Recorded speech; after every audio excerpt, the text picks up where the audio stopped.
Hi, నేను మీ లక్ష్మిని అండి. ఈరోజు మన వీడియోలో ఈ బెండకాయ ఫ్రై చాలా కమ్మగా చేద్దాం. ఈ బెండకాయ ఫ్రై నేను చేసినట్టు చేయండి, చాలా కమ్మగా ఉంటుంది.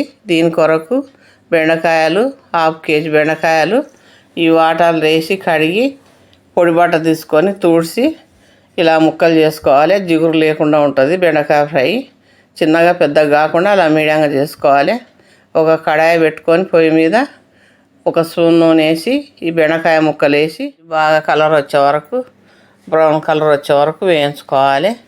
ఇవి ఇలాగ వేయించుకొని ఫ్రై చేస్తే బెండకాయ ఫ్రై జిగురు లేకుండా, ముక్కలు చితికిపోకుండా టేస్ట్ కూడా చాలా బాగుంటుంది. ఇవి బాగా కలర్ వచ్చేసినాయి. ఇలా రావాలి కలరు.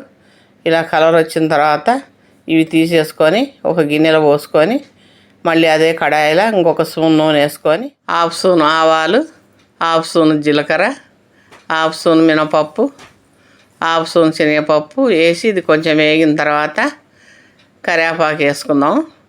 ఇది చిటపటం అన్నాక ఒక ఉల్లిగడ్డ, 2 పచ్చిమిర్చి కట్ చేసినవి వేసేసుకొని ఇది కొంచెం వేగనిచ్చి ఎల్లిపాయలు 12 ఎల్లిపాయలు కచ్చపచ్చగా దంచుకున్న ఎల్లిపాయలు వేసేసుకోవాలి.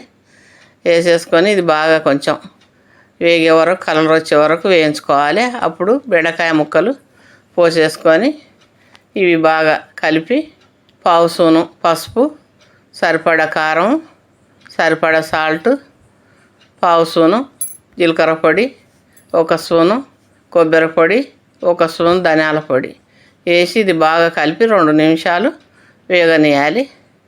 ఇలా 2 నిమిషాలు వేగిన తర్వాత కొత్తిమీర వేసేసి కలుపుకోవాలి.